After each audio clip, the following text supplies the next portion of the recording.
Hello and welcome to the Daily Politics.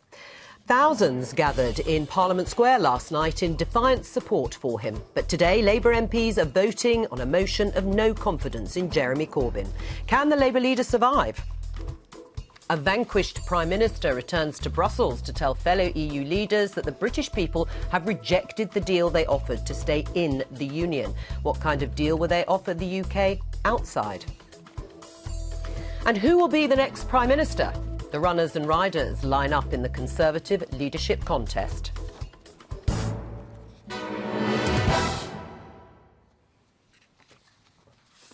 All that in the next half hour. And with us for the whole of the programme today is the former Newsnight and Channel 4 News journalist, now prominent Jeremy Corbyn supporter, Paul Mason. Welcome. Good to be here. An extraordinary day in the Commons yesterday. A Prime Minister who had just lost a referendum and announced his resignation faced a Labour leader whose shadow cabinet were resigning en masse, saying they had lost confidence in his leadership. And it was the first day in the chamber for the newly elected MP for Tooting, Rosanna Allen Khan. Let's have a look at some of those exchanges.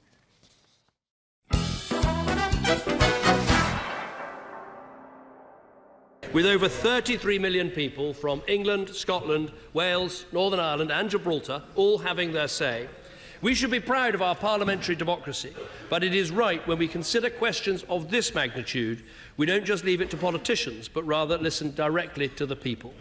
And that is why members from across this House voted for a referendum by a margin of almost 6-1. And while I talk about this House, let me welcome the new member for Tooting to her place. Yeah. I think I'd advise her to keep her mobile phone on. She might be in the shadow cabinet by the end of the day.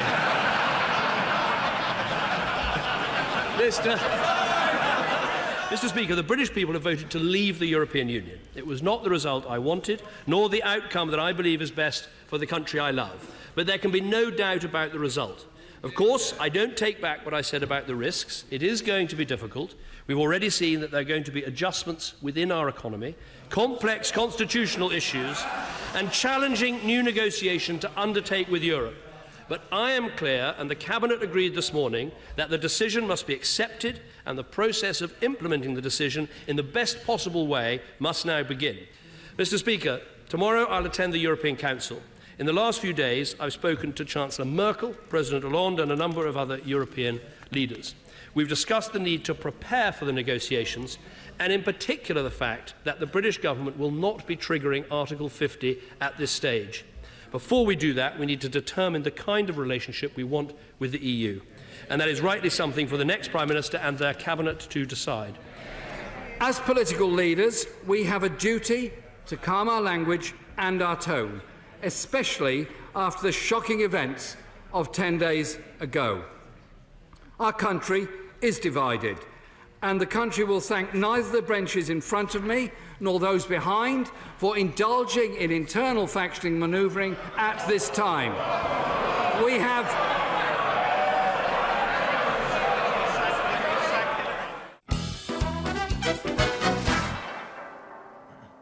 The Labour leader there. Well, some of the exchanges in the Commons yesterday. Now, Labour MPs are taking part in a vote of no confidence in Jeremy Corbyn as we speak. Let's talk to our correspondent Ian Watson, who is in Central Lobby. What's happening?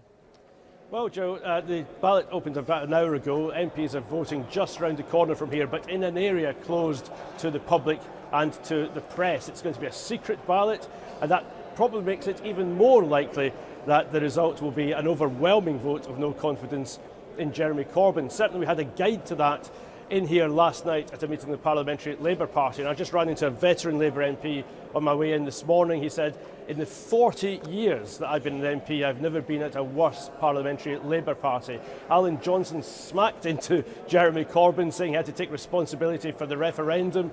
Yvette Cooper said his heart and soul wasn't in it. MP after MP had this kind of formulation: you're a nice guy, but you're not a leader, you have to go. There was a row outside the Parliamentary Labour Party where John Woodcock, the Labour MP, got stuck into some of Jeremy Corbyn's aides and said that Jeremy Corbyn posed, quotes, an existential threat to the Labour Party itself. That's the atmosphere against which this ballot is taking place. But we should be very clear that even if they do vote overwhelmingly against Jeremy Corbyn, that won't be enough to force him from office. There needs to be a formal leadership challenge, which means 50 Labour MPs are going to have to unite around an alternative candidate. And at the moment, Jeremy Corbyn supporters, speaking to them this morning, were, if not confident that that would be impossible, they certainly thought it might be quite difficult. As one of them said, look, they all agree what they're against, can they agree on what they're for? All right, so this status of this no confidence motion in of itself doesn't trigger the leadership ballot, but do you doubt that there is now going to be some sort of leadership challenge, and will Jeremy Corbyn automatically be on that ballot paper? Well, that's two good questions. I mean, Tom Watson, his deputy, told him yesterday that he thought a leadership contest was now inevitable. The question is, will Tom Watson or Dan Jarvis or Angela Eagle get behind each other, unite behind one candidate? I think in the end they will, certainly if this vote is overwhelmingly against Jeremy Corbyn today. Then the formal leadership ballot would be triggered. That then goes to the members. Jeremy Corbyn's hopeful that many of those rank and file members who joined in order to support him in the first place last year haven't drifted away, but I've seen some correspondence sent to shadow cabinet members from some of their own local party members who did support Jeremy Corbyn, and they're now calling for him to go as well. So it's impossible to gauge that mood. Will he automatically be in the ballot? Well, there's conflicting legal advice. The Labour Party officially has got legal advice saying he will not. He'll have to seek nominations from MPs, and that will be a difficult hurdle. But he's got legal advice saying he should automatically be on the ballot. So this messy challenge might even end up in the courts, Joe. Right. Well, Ian Watson, thank you very much. Joining us now is Labour MP Andy Slaughter, who has also resigned. Welcome to the Daily Politics. You resigned last night after being a supporter of Jeremy Corbyn. What changed? I think the political climate has changed immeasurably since Brexit last week, and there's no leadership of the country. We've got a lame duck Prime Minister and the empty vessels that is Boris Johnson waiting in the wings. The economy is in a terrible state. I had a racist attack on the Polish centre in my constituency at the weekend. That hasn't happened in 50 years. The country is crying out for leadership, and the opposition is just as important, I think, in these circumstances as the government. And we need to move on and have a leader who can unite the party and the country. Right. Why do you think he can't unite the party, whereas you did a week ago? Well, I didn't vote for Jeremy last year, but he did get an overwhelming support from members, and I've been happy to serve in his front bench team and to give him support over that period of time.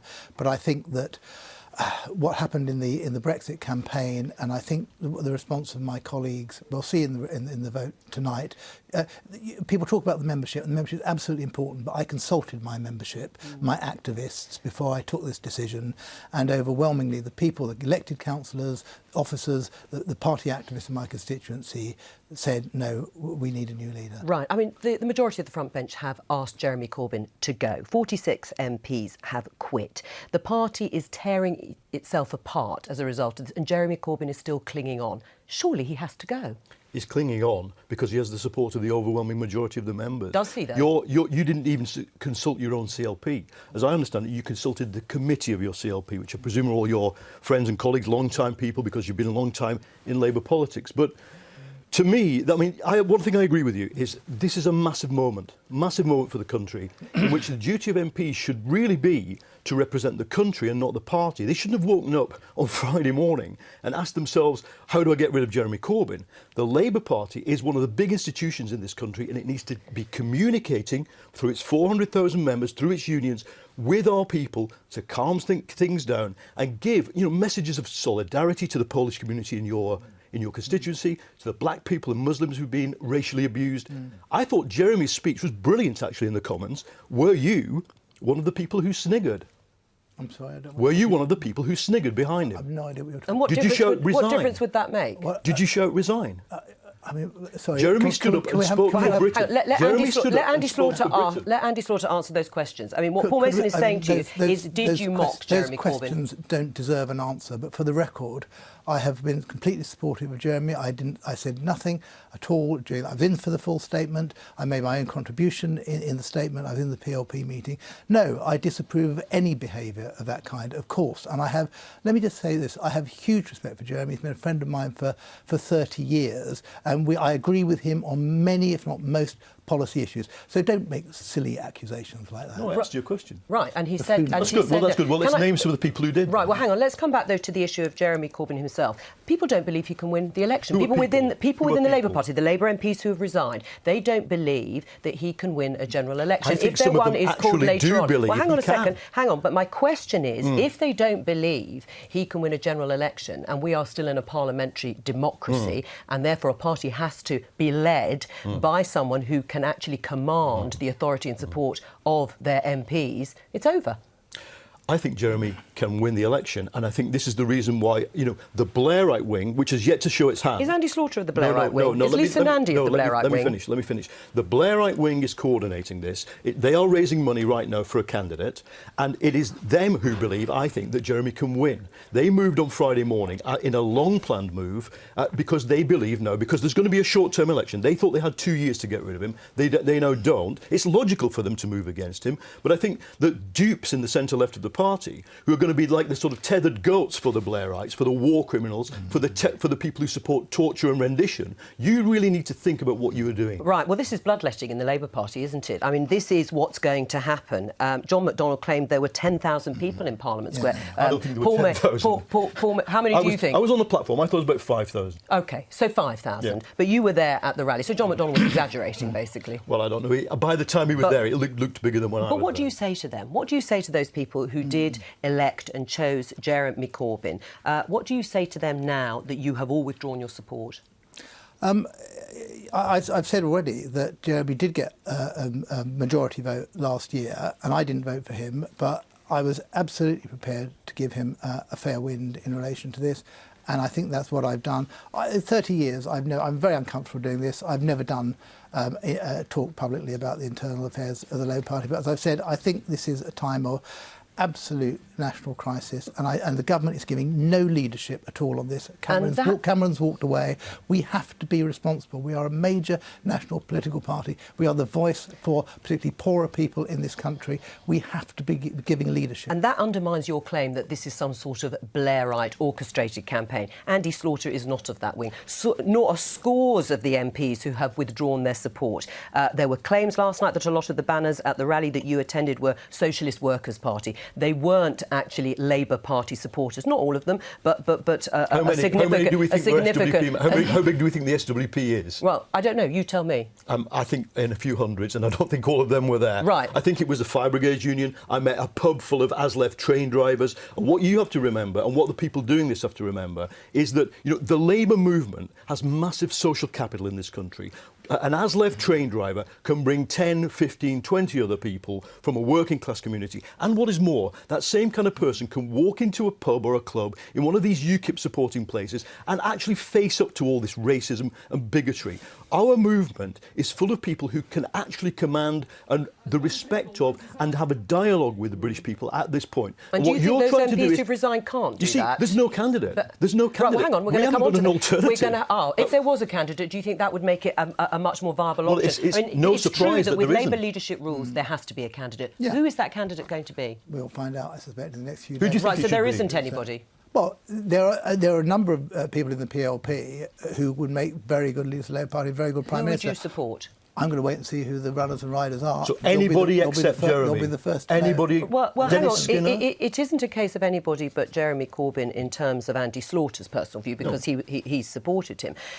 There is a sense of betrayal by Jeremy Corbyn in the referendum campaign, that he was a reluctant Remainer, that perhaps he didn't even vote to remain in the end. That was a calumny. Right. That's a calumny. But I think he was... What he was... But hang on, do you accept that there are people like Alan Johnson who have said very strongly, he ran the Labour In campaign and said he didn't have the support. I think Alan Johnson... And it's that is actually being blamed Alistair on Darling sabotaged our ability to try and keep our own people. Because the Remain and Reform, I would have put it Remain and Revolt, to be honest, against Lisbon, against Europe. That argument, I think, kept several percentage points of Labour people from going over to the other side. We don't know yet how visceral and vehement this Leave thing was. It wasn't all a bunch of racists. It wasn't all a bunch of UKIPers. Many of our own people did. And I think what Jeremy did and what I tried to do did keep some people to vote Remain through gritted teeth, as I did on the day. But you don't know, do you? We don't know either way. Exactly. But do you think that would be a sense of betrayal? Do you think they would be justified, those MPs who felt that he lost the referendum because no one even knew what the Labour message was? Because it's not about that. Alistair Darling stood up with Osborne and threatened to impose a punitive budget on Britain that then Osborne resiled from yesterday. How does Alistair Darling feel now? We don't care. But how does Jeremy Corbyn feel, having said this was the wrong thing to do? I think he's vindicated. All right. Andy Slaughter, thank you very much. The joke's doing the rounds this morning. Nice to know there are some jokes around. But if we're looking for a man to take us out of Europe, then former England manager Roy Hodgson's looking for a job. It wasn't a good night last night. But do our political leaders have any idea what the UK's exit from the EU should look like? This morning, in response to the result of last week's referendum, the European Parliament is meeting for an emergency sitting to discuss Brexit. MEPs will vote on a non-binding motion setting out the Parliament's position on how things should proceed from here. EU Commission President Jean-Claude Juncker and Council representatives will also take part. And it's expected the Parliament will urge the UK to invoke Article 50 immediately to avoid damaging uncertainty. That sets the clock ticking, giving the UK 2 years to negotiate a new deal. Then, later this evening, the European Council will hold a regularly scheduled meeting of all 28 leaders, no doubt now to be dominated by the UK's decision to leave. But tomorrow, David Cameron will find himself left out in the cold when the remaining leaders meet informally to discuss what to do about Britain's EU exit.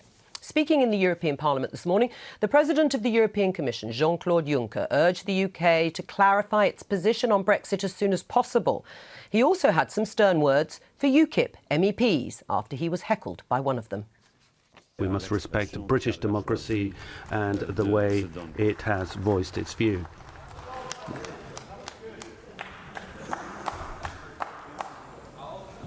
That's the last time you are applauding here.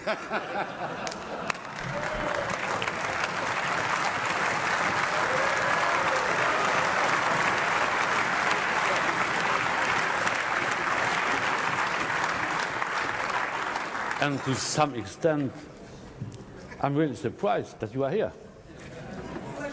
You were fighting for the exit. The British people voted in favour of the exit. Why are you here? Yes, question there by Jean-Claude Juncker. Well, earlier I spoke to the German CSU MEP, Monica Hohlmeier, and I asked her what should happen now in the British negotiations.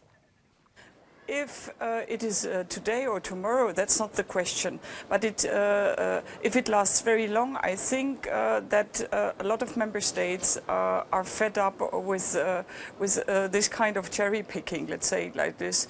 They want that the government decides. They want that the British government is deciding in the next days or weeks, but not trying to delay the decision and to try negotiating in back rooms or to try to get better conditions. There are no better conditions. The conditions are clear.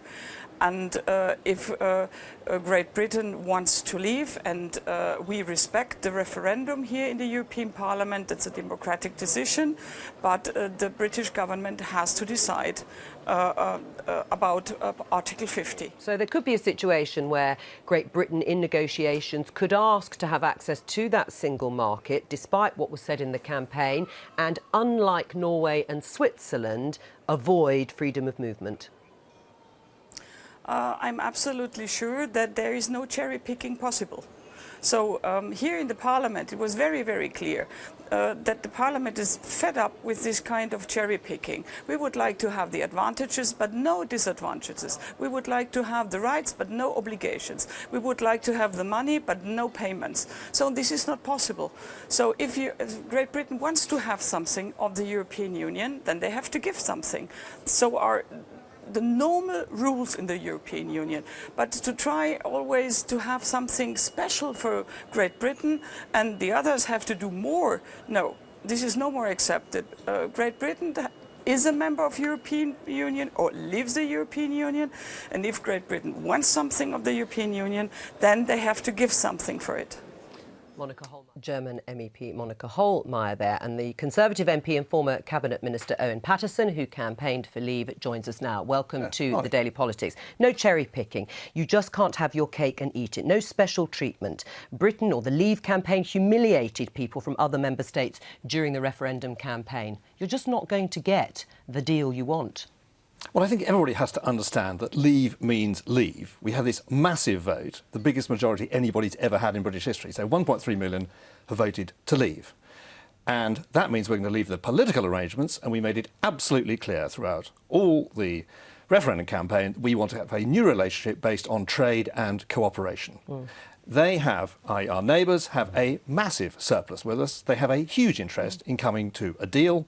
We've already had the head of the German CBI saying he doesn't want any pernicious arrangement to affect the German car industry.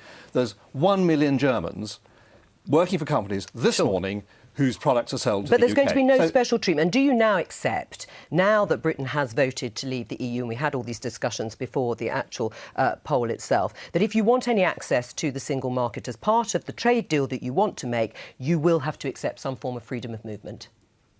No, I don't accept that, actually. You don't? No. Even though everybody we've spoken to says you will not get that deal. You must have freedom of movement if you want access to the single market. Well, the Gnädige Frau from the CSU was actually wrong when she talked about members of the EEA. There is actually Article 112 of the EEA agreement, which does allow members of the EEA to restrict... But they don't want to give it to you, that's her point. So Liechtenstein, which is a tiny place, they respected the fact they couldn't have an unlimited influx, and they got an arrangement. But they're not going to do that for Britain, that's the point. Why not? We are the fifth largest economy in the world. Right. We are a huge player in this. They have to respect a massive vote by the British people, and we said there would be a British option. Right. I mean, do you agree with Owen Paterson, or is Monica Hohlmeier right? One of the reasons why this little local difficulty in the Labour Party is so frustrating is that this is exactly what British politicians should be discussing right now.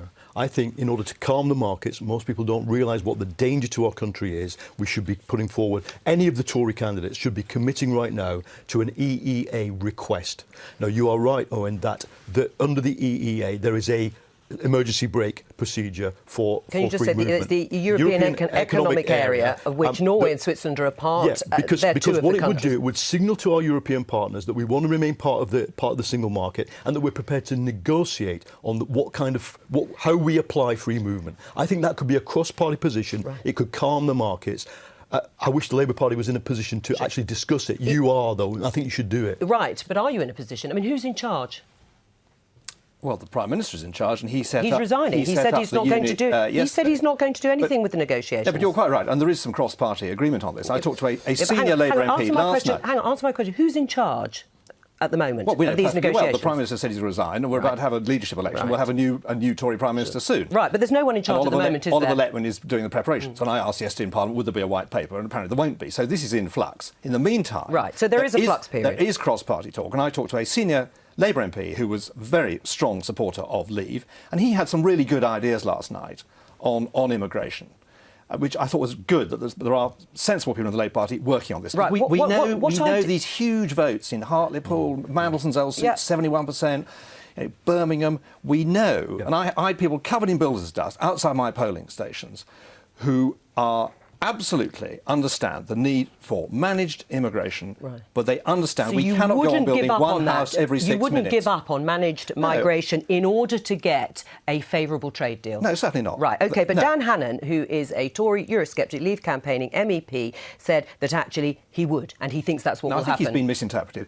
He said very clearly that actually in the end, if anyone thinks there's going to be zero immigration at the weekend, I'm just saying what he said, zero immigration, it's not going to happen. Well, no one's going to say zero. No one has ever talked about zero immigration. That is just childish. Well, some people think that it's going to start now and that migrants are going home. No, I consistently talked about this when I was talking to farmers. I said we need to have managed immigration for all those skilled people who used to come in under the soil scheme to pick fruit and vegetables because they are skilled and good at it. We need skilled eye surgeons to come in, and we need proper managed immigration. Nobody's ever going to stop it. Every one of us, in every seat across the country, has got significant numbers of migrants who play a key role in the economy. Right. But hang on. The point is everyone is beginning to dawn on them. And the great success, I think, of the referendum is we did have a civilised debate about this, although some of the ghastly, stupid incidents about attacking polls and things the last couple of days are totally unacceptable. But is that not what's happened as a result? Hang on, since you brought it up, hang on, Owen Paterson. I want to finish the point. The point all right, is we'll finish the point. The government's projections are we're going to have a population of 71 million by 2030. That means a new house every 6 minutes. That is simply not realistic. All right, let's go on to your point. You raised the reports of racist incidents. When you accuse the Remain campaign of Project Fear about the pound slumping, about credit rating agencies downgrading Britain, pension annuity rates are down, infrastructure projects are put on hold, and there have been these reports of racist incidents. Was that your plan? No, but hang on, was it the BBC's plan to completely overhype the hysteria on this? No, hang on. What we know is the banks... I'm asking you a legitimate question about where we are now, and I'm just asking you, was that your plan? No, it wasn't Project Fear, was it? It actually has come true. You've moved in... Of course it wasn't. And you've moved into Project Hysteria, this relentless hyping of figures where we know major players in the City financial institution took a huge punt on Remain and they got it wrong. Right. So it dropped. Now we're seeing this morning, we're seeing the bank shares coming up, we're seeing the FTSE come up, we're seeing the pound come up, and all this is being massively overhyped and is totally irresponsible. Because one thing I think point we should make to Herr Juncker is that while we are here and until the treaties change, nothing has changed in law. We are full participants. All the rules of the acquis, all the treaties remain intact. But even Owen Paterson said we're in a state of flux because the Prime Minister is resigning. But hang on, you said it was in a state of flux. But, well, at the moment, if you look at the indicators, none of those indicators are wrong. Is it Project Hysteria or is it actually coming true? Look, I think that the short-term hit taken on Friday was a short-term hit. I think that yesterday slid. There is a bit of a bounce back the more people think that we are going to join the EEA. But the long-term issue is this, that we are now, serious economists are saying we're going to lose the capacity to grow. One part of our capacity to grow was to import people from East Europe. That's part of George Osborne's growth plan.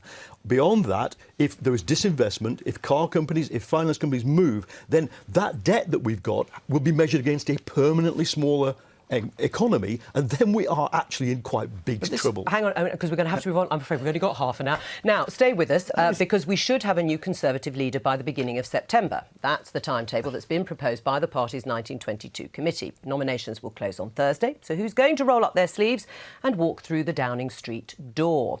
Boris Johnson is the obvious candidate, but there are a number of others who could stop him. Jeremy Hunt is on manoeuvres. He's written an article in The Telegraph calling for a second referendum once Britain has negotiated its withdrawal from the EU.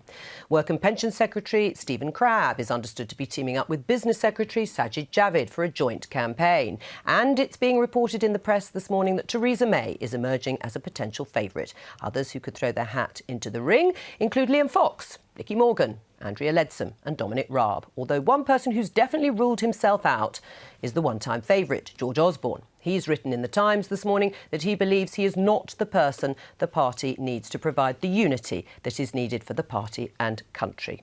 Who's your favourite? Let's see who puts their hat in the ring tomorrow. But I will only be supporting someone who committed themselves to leave the European Union. Right. 17.4 million people voted to leave. That Liam Fox, Boris Johnson. It has to be. We have to have the country led by someone with a clear commitment to leave the political arrangements of the European Union and set up a new relationship based on trade and cooperation. But even those who campaign for Remain will now respect the will of the British people, won't they? I think it's very hard. They'll be harpooned the whole time by the fact that they campaign to Remain. There'll be quotes thrown at them. We've got to have someone with a very, very clear commitment to leave the European Union. If we don't do this, the whole political class is utterly discredited. Yes or no, Boris Johnson? I agree with you. Yes, because we've got to finish the programme. We're out of time, I'm afraid. Thank you to you, Owen Paterson, and to you, Paul Mason, for being our guest of the day. Bye-bye.